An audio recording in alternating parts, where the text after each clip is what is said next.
উন্নতি হচ্ছে আবহাওয়ার। আগামী কয়েকদিনে হালকা থেকে মাঝারি বৃষ্টি, উত্তরে নতুন করে ভারী বৃষ্টির সতর্কতা নেই।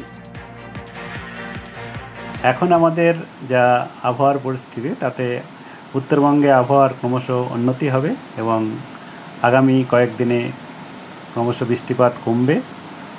অলরেডি অনেকটাই কমে গেছে এবং আজ থেকে আমাদের আর কোনো ভারী বৃষ্টির সতর্কতা নেই উত্তরবঙ্গের জন্যে। উত্তরবঙ্গের ক্ষেত্রে বিক্ষিপ্তভাবে হালকা থেকে মাঝারি বৃষ্টিপাত আগামী দুদিনে বজ্রবিদ্যুৎ সহ হতে পারে। তার জন্য থান্ডারস্টর্ম অ্যাক্টিভিটি টেম্পোরারি যেমন হয় সেরকম হওয়ার সম্ভাবনা রয়েছে। বাকি বৃষ্টিপাত কমই থাকবে এবং ক্রমশ এই বৃষ্টিপাত উত্তরবঙ্গে কমতে থাকবে।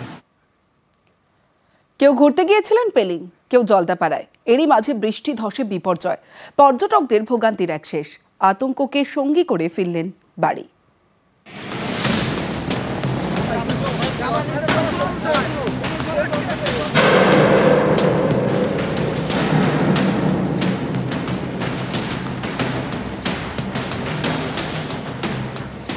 সামনে দেখলাম যে ধস নামছে, ল্যান্ডফল হচ্ছে ওই পেলিং থেকে আসার পথে। রাস্তাঘাট 1 নম্বর 2 নম্বর সড়ক বন্ধ।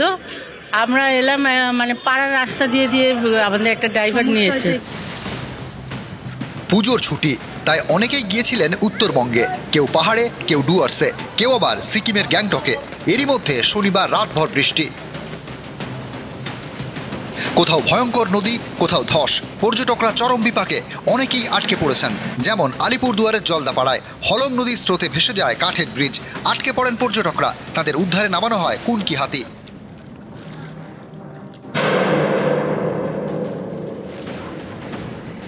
কখনো আবার আর্থ মুভারে চেপে হলং নদী পার, দড়ি ধরেও নদী পার করেন অনেকে।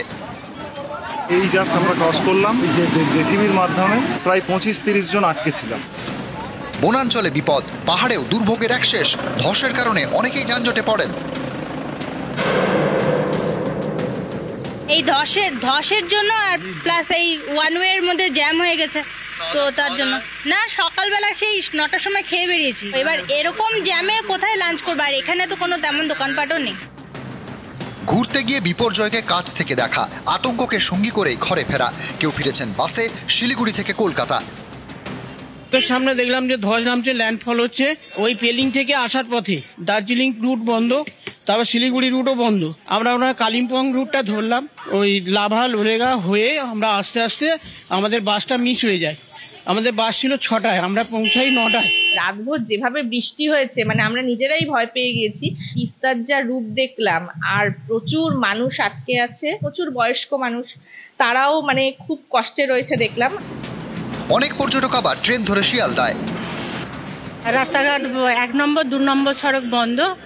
আমরা এলাম মানে পাড়ার রাস্তা দিয়ে আমাদের একটা ড্রাইভার নিয়ে এসে। খুব সমস্যা।